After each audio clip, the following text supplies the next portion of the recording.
Hello everyone, how are you all? Good. Well, कई दिन बाद मैं वीडियो बना रही हूँ, काफ़ी टाइम हो गया है।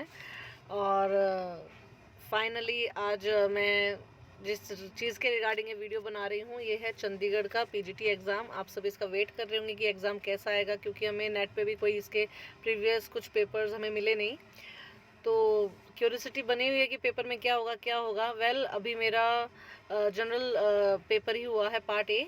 और मेन इसकी प्रॉब्लम क्या है कि इसमें एक तो ये 40% वाला क्राइटेरिया है कि आपको पार्ट ए में भी 40% पास होना है एंड पार्ट बी में भी। अब पार्ट बी में तो कोई दिक्कत नहीं है, आपका सब्जेक्ट है, बट पार्ट ए आपको फंसाने वाला है, क्योंकि जो मेरा पेपर हुआ है लिटरली बहुत ही, मैं ये कहूँगी कि ईजी नहीं था। Moderate too difficult I can say, even difficult I can say, क्योंकि पेपर में मैथ्स डाल रखी थी बहुत ज़्यादा। और अगर आप एक इंग्लिश के बंदे को मैथ्स दे दोगे तो क्या होगा। बहुत ही, मेरे ख्याल से बहुत ही सिलेक्टेड बच्चे होते हैं जो मैथ्स में भी अच्छे हो और इंग्लिश में भी अच्छे हो।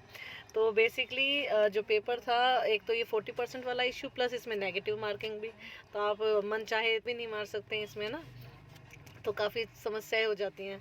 तो ये जो पेपर है, आई कैन से कि आपने अगर अच्छे से तैयारी की है, आपने अगर सिर्फ अपने सब्जेक्ट नहीं बाकी जनरल पेपर की भी अच्छे से तैयारी की है, तो डेफिनेटली आप अच्छा कर पाएंगे। और अगर आपने नहीं की तो आप फंसने वाले हैं। बहुत ज़्यादा मुश्किल पेपर कहूँगी मैं तो जनरल वाले सेक्शन के लिए, क्योंकि मैंने एक्सपेक्ट नहीं किया था कि इतना मैथ्स वगैरह होगा। और मैथ्स मेरा बहुत ख़राब है, मैं यही कहूँगी। ठीक है, तो मैं आपको अभी अपना पेपर भी दिखा रही हूँ कि इसमें क्या क्या क्वेश्चंस थे। ठीक है, और आप इससे एक आइडिया ले सकते हैं जिनका अभी एग्ज़ाम बाकी रहता है, या जो बच्चे जो भी बाद में तैयारी के लिए भी आपके लिए काम में आएगा। ठीक है, तो मैं आपको ये पेपर दिखाती हूँ अपना। ठीक है, just give me a second, मैं आपको अपनी स्क्रीन शेयर कर देती हूँ।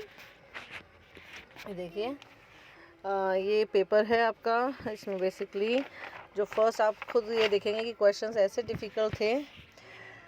यहाँ पर आपको दिख रहे हैं कि रीजनिंग का क्वेश्चन आ गया है। अब ये सेकंड क्वेश्चन भी रीजनिंग का है, और कुछ कंप्यूटर से भी रिलेटेड सिंपल क्वेश्चंस नहीं थे। मैं कहूँगी यहाँ पर गटर मार्जिन के बारे में पूछ रखा है, मैंने तो सुना भी नहीं क्या होता है गटर मार्जिन।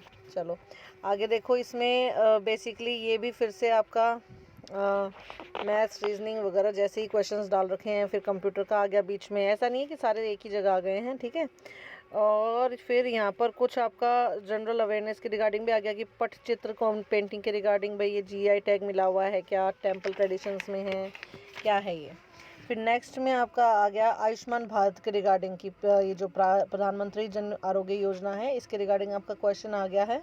ठीक है, इसके बाद आपका फिर से जनरल अवेयरनेस, ये जीआई टैग वाले क्वेश्चन तो लिटरली दूसरा क्वेश्चन आ गया है। ठीक है, तो ये भी इम्पोर्टेंट है, इसका फिर से एक क्वेश्चन आ गया। और फिर है ये आपका 15 अगस्त, आई थिंक रीजनिंग रिलेटेड रहा होगा ये। और फिर इसके बाद फिर से कंप्यूटर बीच में, फिर एनईपी से रिलेटेड आपके क्वेश्चंस आ गए हैं, नेशनल क्रेडिट फ्रेमवर्क से आ गए हैं। फिर आपका मैथ्स आ गया है। जैसा मैंने बताया, मैथ्स के क्वेश्चंस के मेरे आंसर्स मत चेक करना प्लीज़, ये बहुत ख़राब है। ठीक है, आगे देखो।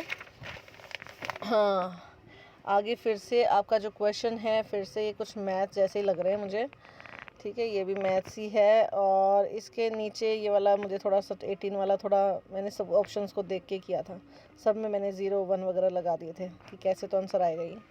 ठीक है, फिर आपका बेसिकली फिर से ये national commission for protection of child rights के रिगार्डिंग आ गया है।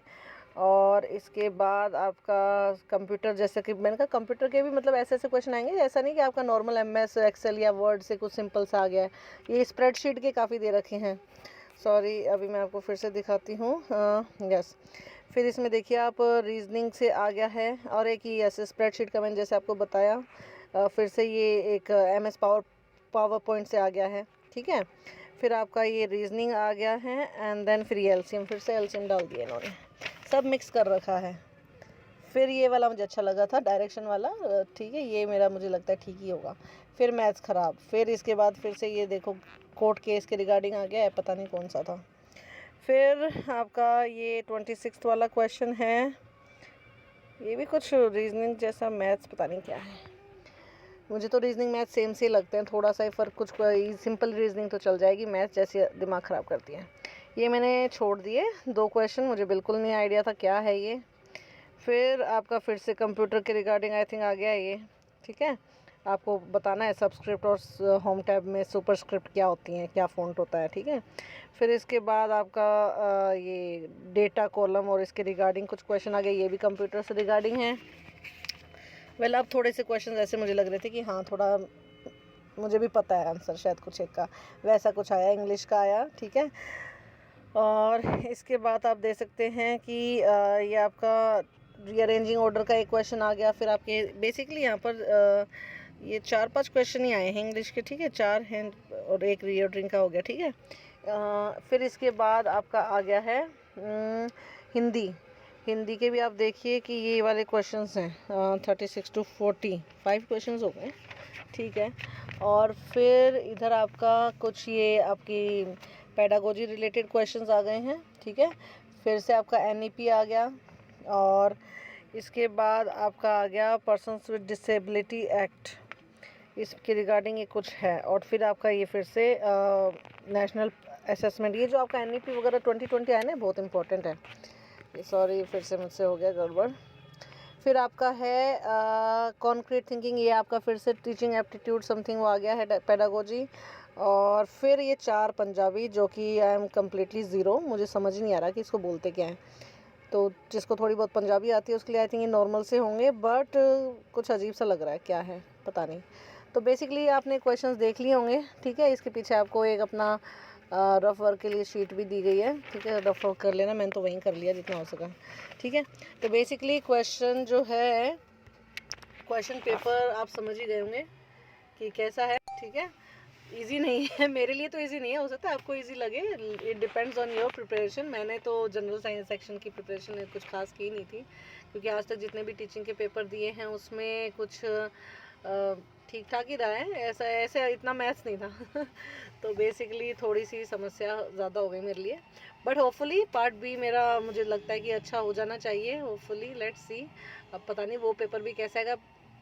एक तो इसके पहले से पेपर नहीं मिले लोगों को, तो उसमें बड़ा कन्फ्यूजन होता है, बट मुझे आज ये चीज़ पता चली कि जो आपका वीकर सेक्शन है ना उसको ज़्यादा सुधारो, क्योंकि जो अच्छे हैं वो तो ऑलरेडी अच्छे हो चुके हैं।